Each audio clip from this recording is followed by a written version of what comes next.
Diego Ramos, que es politólogo y además docente. ¿Cómo estás, Diego? Acércate un poquito, Diego, al micrófono. Perfecto.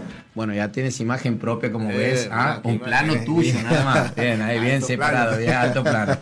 ¿Cómo está, Diego, querido? ¿Qué tal? Buen día la audiencia. Bien, bien, la verdad que bastante bien. Con fresco, Ajá. me levantó esta mañana bastante fresquito. Sí. Los chicos de la escuela bien abrigadito porque la Como verdad corresponde. que como corresponde. Vos vienes desde el sur Vengo hasta del aquí, sur, ¿no? del sur, del Almirante Orón. Ahí Bien. se me hace que hace más frío. Barrio emblemático, Sí, eso, el Almirante Ron. sí, de los almamulos también decía. Barrio importante del sur de la Sale el capital. viento del sur y es que ahí empieza a gritar. Bueno, no conocía tantos detalles. Tengo un montón de amigos que viven por ahí cerca. No sabía, che, ahora me estoy anoticiando. Y se escucha los jueves de la noche, te digo, ¿no? Bien. Muy bien, Diego. Bueno, Diego Ramos, como para la audiencia le contamos siempre, es un politólogo y alguien que piensa y siempre trae ideas para charlar, para debatir sobre la política en general. Tiene una visión muy particular siempre de las cosas. Lo estamos viendo en muchos medios de comunicación que ha sido requerido, obviamente porque es una persona que está muy informada, que además está muy bien formado y que además es un docente, siempre está tratando de transmitir conocimientos, obviamente. Así que cuando viene para aquí, siempre para conversar alguna cosa. He visto un último artículo que has escrito en el diario, creo que en El Liberal, muy interesante, Diego, a donde hacías una reflexión, una mixtura, pero una reflexión sobre la situación que hoy tenemos política, ¿no? Sí, y también tiene que ver en base a algunas conversaciones que por ahí uno va realizando con algunos amigos o amigas o compañeros del proceso que se está viviendo en la Argentina, ¿no? Y eso para poder dar cuenta también por ahí de lo mezclado y de lo complejo que está el escenario político, porque años anteriores teníamos un escenario muy particular, histórico, en donde por lo general siempre un presidente solía reelegir su mandato, ¿no? Sí, es verdad. Con Mauricio Macri no se dio y Alberto Fernández ni siquiera lo pudo intentar, ¿no? Directamente ya no va a reelegir. Entonces ya eso que antes estaba como algo tan naturalizado en un escenario electoral, evidentemente hoy eso no está en vigencia. Y por ello uno puede indagar y tratar de poder encontrar algunas respuestas, si se quiere, y lo primero que uno toma es algunos datos, como por ejemplo que en estos últimos tiempos las dos fracciones más importantes del arco político en Argentina han atravesado por los mismos problemas coyunturales, sobre todo económicos, y que el día de la fecha no han sido lo suficientemente eficaces para poder resolver, ¿no? Entonces, uno sigue rumiando y hablando con la gente de pie, y al escuchar, porque tampoco es que tienen mucho tiempo para decodificar lo que los actores políticos por ahí nos dicen, ni tiempo, y a veces tampoco no tienen herramientas, ¿no? Que tampoco la tendrían que necesariamente que tener. Pero lo cierto es que la sensación es que no encuentran diferencias alguna entre los procesos políticos y económicos que se están dando en el país. Y uno escucha en el discurso cotidiano a quién vamos a votar, qué diferencia hay entre este y aquel, si todo parece lo mismo, ¿no? Entonces, y ahí uno plantea un juego de palabras y dice, a lo mejor estamos pasando por un proceso de pospolítica, ¿no? Y este proceso de pospolítica ya lo vivió años, décadas atrás. En Europa también se vivió esta experiencia, ¿no? Es decir, la alternancia entre el centro izquierda y la centro derecha, la alternancia del poder, en donde no hay muchas diferenciaciones, ¿no? Porque vos fíjate que incluso hasta lo que uno puede identificar como centro derecha o derecha, también tiene un relato y un discurso popular, ¿no? Sí, lo que se llama populismo de derecha, ¿no? Por supuesto. En la gestión de Macri, el aumento de los planes también fue bastante significativo, ¿no? Claro. Entonces, hay como una suerte de una sintonía entre los distintos arcos, un mismo relato, ¿no? Entonces, esta suerte de pospolítica nos pone en un nuevo escenario que a lo mejor podríamos entender que estamos entrando en una fase de un bifrentismo, ¿no? Se van a ir alternando. Por supuesto que aparecen personajes como Milei, como en aquel momento también apareció Sergio Massa, ¿no? Marcando ahí, si quiere, una tercera posibilidad, una vía alternativa, pero que después terminó siendo parte de ese mismo esquema, ¿no? Tanto del esquema de Cambiemos, como ahora en el Frente de Todos, ¿no? Correcto. Por eso por ahí cuando uno dice, es un camaleón. Y habría que hilar un poco más profundo, porque capaz que tiene que ver, Fernando, con los procesos que se están viviendo en la Argentina, que no tiene que ver nada con la cuestión de camaleón, sino con el ritmo que se va dando y los modos que va teniendo la construcción política en este país. Está bien. Así que, bueno, estamos ahí jugando en ese nuevo escenario. Por supuesto que hay militantes que se ven desconcertados, claro, porque dicen, che, pará, si Sergio Massa hoy es el candidato, ayer la CGT, prácticamente la CGT, con 7 puntos de inflación, la CGT le da el apoyo a Sergio Massa, el ministro de Economía, que tendría que de alguna manera paliar el sistema inflacionario, que es lo que la mayoría espera. Pero curiosamente es esa misma CGT, la que representa a los trabajadores, la que le termina prácticamente dando el aval a una candidatura o una precandidatura presidencial. Sí, bueno, eso se ha fortalecido, tienes razón vos, con esas manifestaciones que ha hecho la CGT. Parece encaminarse ahí, y dentro del Frente de Todos, bueno, está pidiendo su lugar Daniel Scioli también, ahí peleando, mientras hay otro sector que se resiste a pensar, en este caso, que Cristina no pueda participar, Cristina Kirchner, y todavía augura algo de esperanza en eso. Mientras tanto, así como un modelo copiado, del otro lado tenemos Juntos por el Cambio, que también tiene esa lucha interna, con protagonistas que tienen discursos bien, o algunos de centro, otros bien de derecha, otro más moderado, que también van a tener una lucha intestina importante ahí definiendo las candidaturas. Exacto. Con también un personaje central como es Macri, que en este caso, bueno, lo pongo en paralelo a Cristina, digamos, también sin definir que sí, que no, yo les doy un consejo, yo les aconsejo, yo les digo esto, pon este candidato, no, jugando también ahí dentro de la interna. Dos modelos muy parecidos, y un tercer personaje, como dices vos, que también, si uno le ve la historia a Javier Milei, coincidía muchas veces con estos jugadores que ya tenemos en la política, y que hoy, bueno, se posicionó en un lugar con un discurso diferente, digamos, en cuanto a situaciones que él tendría, que eso lo ha hecho atractivo para un sector de los votantes, que él llevaría a cabo siendo presidente, digamos. Están súper analizadas por un montón, diciendo son impracticables, son no se pueden llevar a cabo, van a provocar una situación de caos total en el país, etcétera, etcétera. Pero las encuestas lo marcan ahí, jugando también en este juego, digamos, próximo a las PASO y a octubre. Así que ese es el panorama que hoy tenemos. Y para el votante, viendo ese menú, ¿qué le pasa por la cabeza mientras todos los días juega también con su bolsillo, su economía, su casa, su hogar? Sí, y va a definir mucho también, primero, en la medida que se dé ciertas claridades. Por ejemplo, Milei, cuando dice voy a dolarizar, con todas las cuestiones analizables negativas para ese proceso, pero tiene una definición, voy a dolarizar, ya tiene una propuesta. Claro. Entonces, y al frente tenemos los arcos políticos que todavía están tratando de definir las precandidaturas.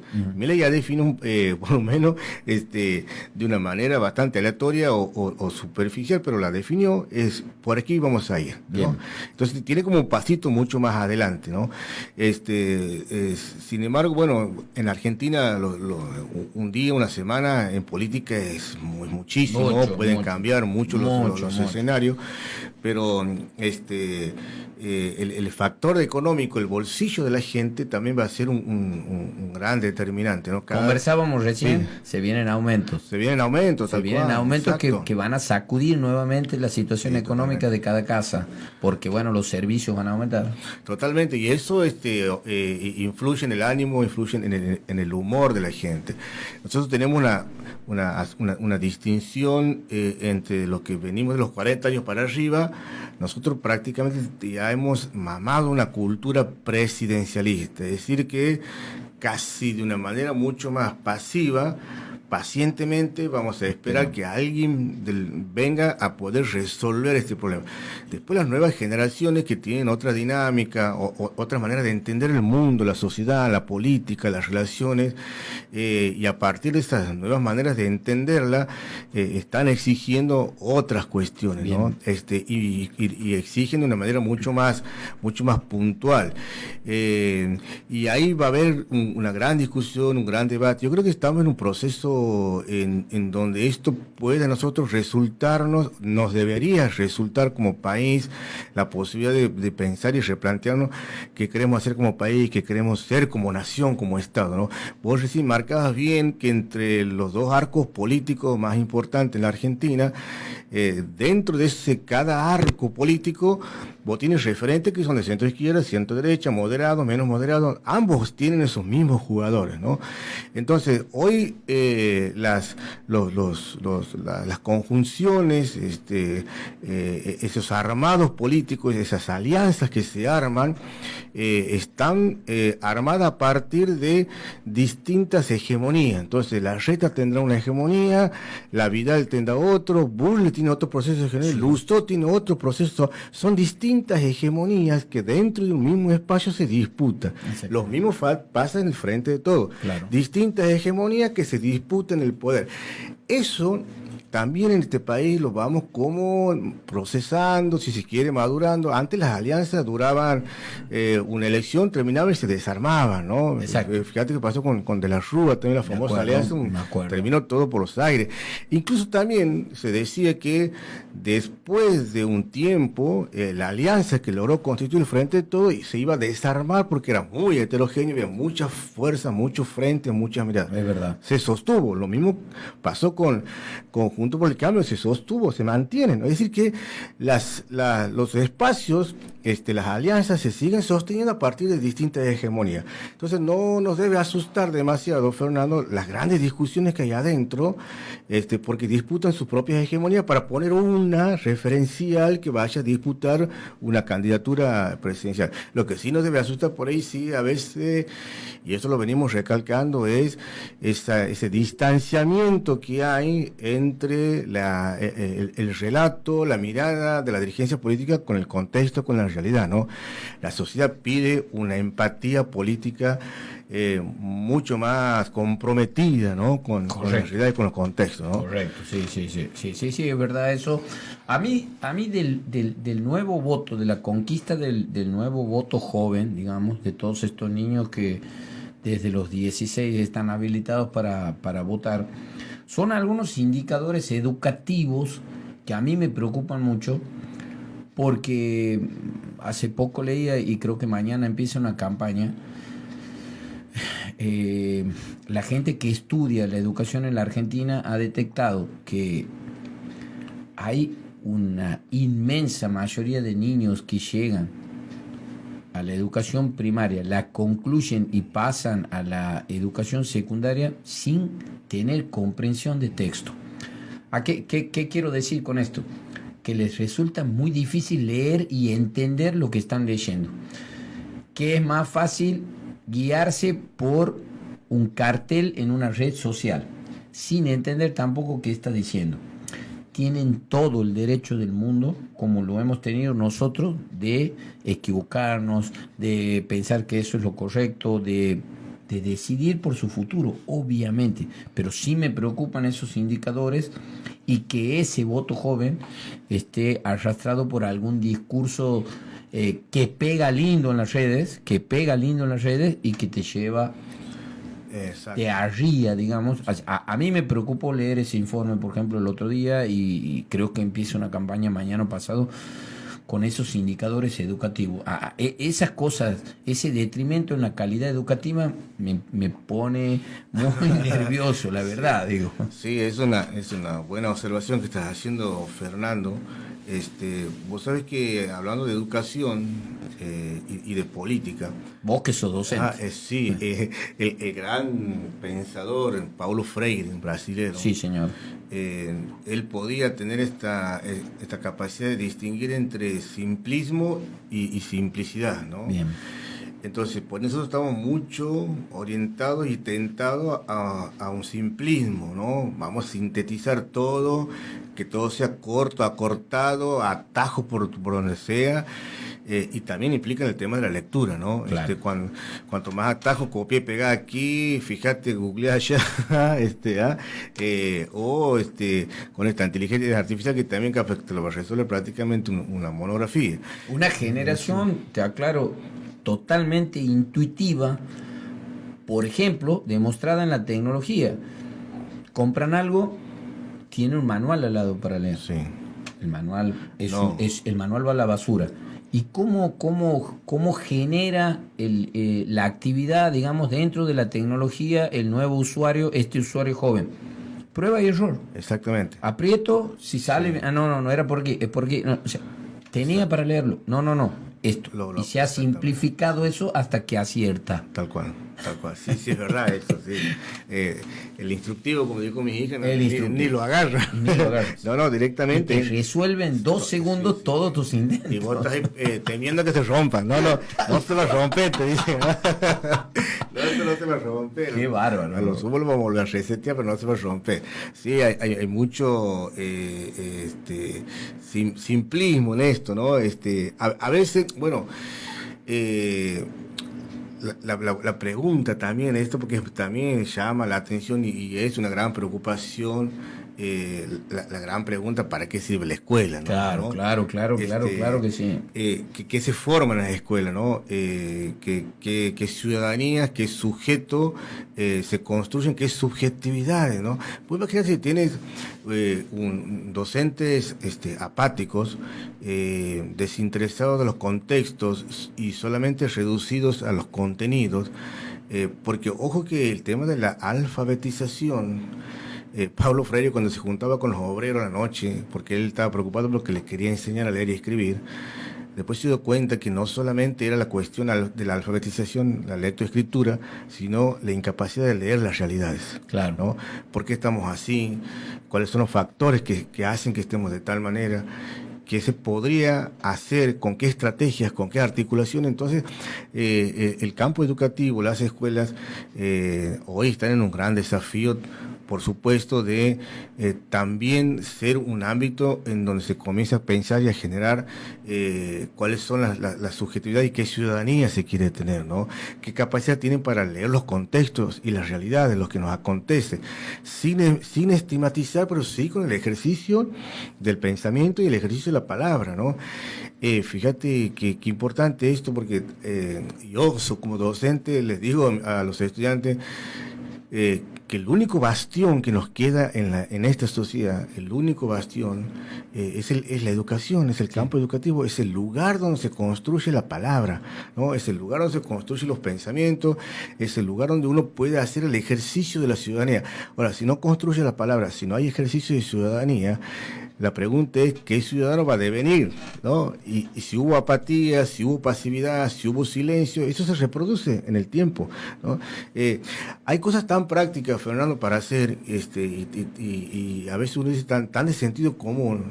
El otro día en una charla con un terciario, digo, si ustedes se quejan constantemente de alguna circunstancia de lo que se vive en la cultura institucional, pero si solamente le hablan en el patio o en algún lugar cuando se juntan con los compañeros, nosotros los docentes ni nos enteramos, o si lo escuchamos tampoco nos provoca mucho porque no vamos a resolver nada.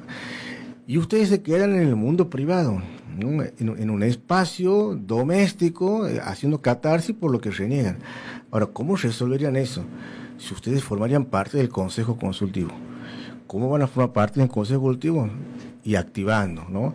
Produciendo un ejercicio democrático, insistiendo y disputando un espacio donde ustedes tengan también una voz, una palabra y una definición de lo que quieren como estudiantes. Mientras tanto, ustedes van a quedar al margen de las decisiones. Nosotros vamos a pensar por ustedes, lo vamos a caracterizar, les vamos a decir cómo son, quiénes son y cómo piensan cuando ni siquiera lo estamos escuchando, ¿no?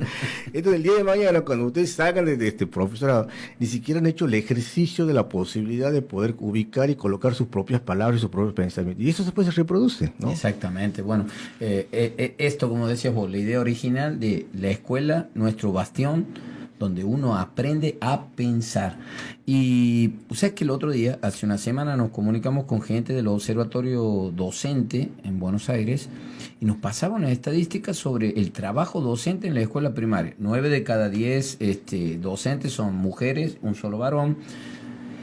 Y en un porcentaje muy, pero muy alto, esos docentes no tienen un solo trabajo. Tienen 2 y 3. Cuando no, también llegando a la casa, indicando que eran mujeres, digamos, generalmente la jefa de familia, que además cuando llega a la casa tiene que atender a la familia. La calidad también educativa, digamos, tiene que ver con esa necesidad del docente de cubrir sus propias necesidades para poder enseñar. Y ahí hay un factor a tener en cuenta muy importante, y es que el docente no atiende un solo trabajo, sino que atiende 2 y hasta 3. Tal cual, mira. En la escuela primaria, que es donde todo inicia, Diego. Tal cual. Bueno, esos indicadores, te repito, y a los que vienen sumando nuevo de la falta de comprensión detectada en el 3er grado ya, de comprensión de texto, y de ahí en adelante, las nuevas tecnologías imponiéndose con mucho simplismo, sí. sin pensar, sin poder sacarle todo el jugo, porque es más fácil apretar un touch y que me resuelva las cosas. Exacto. Sí, o hacerlo pase de grado total.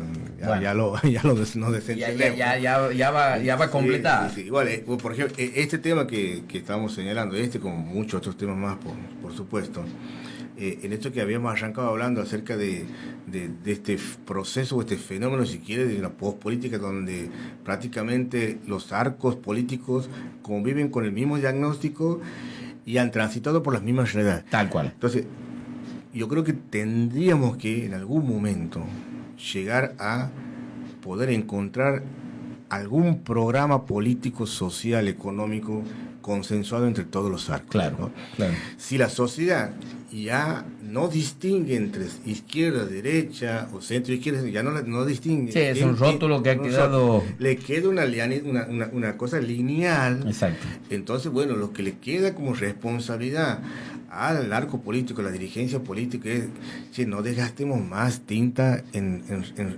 retóricas y relatos de tinte ideológico, de pura ideología, sino tratemos de buscar definiciones y decisiones de políticas públicas en consenso y en común y en acuerdo con todo el arco político, que en definitiva termine sí favoreciendo a la mayoría de la sociedad. Caso educación, tema de salud, el tema de la precarización laboral, y todos los temas que hoy acontecen y atraviesan las sociedades tienen que estar en la agenda común de los distintos arcos de nuestra dirigencia política. Insisto en esto, si hay un proceso en este tiempo de pospolítica, es porque también hay un proceso de posdemocracia. ¿Qué significa esto de mirá, los 40 años de democracia, ¿no? Está gastado, hay una erosión en los dos pilares fundamentales, que es la democracia, que es la igualdad, ¿no? Cada vez las desigualdades son mucho más profundas. Entonces, uno de los pilares de la democracia está gastado, está desgastado. Bien. ¿No? Entonces, hay que poner una agenda común en donde podamos tener la capacidad y la madurez suficiente de poder asumir esta instancia política y de país que vivimos, y tratar de poner los instrumentos necesarios para poder ir dándole respuesta a la gente. Si no, el desencantamiento cada vez va a ser más generalizado, el desencantamiento hacia la política, ¿no? Y eso es un grave peligro, es un riesgo cuando hay desencantamiento hacia la política, porque puede acontecer cualquier otro actor, ¿no?, que piense que no debe prescindir de la política, pero termina haciendo eco en las necesidades de la gente, ¿no? Entonces, por eso hay que estar muy atento primero en sostener los pilares de la democracia, ¿no? El otro elemento de la democracia es la soberanía popular. Ahora, ¿cómo escuchamos a la gente, ¿no? ¿Qué capacidad tenemos de una conexión, de una empatía política con la gente, ¿no? ¿En dónde las encontramos? ¿Cómo nos encontramos? Las nuevas generaciones ya han puesto un planteo, un interrogante ético, político a la cultura obsoleta política. Ya le han dicho jaque mate, esta cultura política no la queremos tener. Y aquí creo que lo hemos dicho la semana pasada, son muy pocos los que han podido decir y asumir este escenario y ponerle nombre, ¿no? El gobernador de la provincia, claro, Zamora, lo dijo en una entrevista. Veo el cansancio de la gente, el agotamiento de la gente. Sí. Hay que tener mucho coraje. Tienes razón, hay algunos que han repetido, y a nivel nacional he escuchado algunos dirigentes que han dicho esto. Sí, hay un agotamiento. Vamos a recoger eso, vamos a discutir. ¿Agotamiento en qué? ¿Por qué? ¿Cómo suprimimos ese agotamiento? ¿Cómo lo reemplazamos? ¿Cómo recreamos? ¿No? ¿Cómo desinflamos ese agotamiento? Ya está puesto la palabra, ya está puesto el escenario. Hay que recoger, no hay que tener miedo al agotamiento. En una frase, en un momento, le hicimos fracasado. Claro. Perfecto, buenísimo. Entonces, ¿cómo seguimos, no? ¿Por dónde hay que ir? ¿Cómo hay que articular, no? Es evidente que las recetas no son absolutamente mágicas, pero bueno, yo creo que estamos en una gran posibilidad de poder reorientar el rumbo de este país ante una semejante crisis que estamos viviendo. Las crisis también como una oportunidad, ¿no? Claro, obviamente. La crisis siempre es lo viejo que no muere y lo nuevo que no termina de nacer. Ahora, para que muera lo viejo hay que identificarlo. Esto no va más. Bien. ¿Y qué es lo nuevo? Vamos a discutir por dónde es. Y hay que ceder en las posturas ideológicas puras.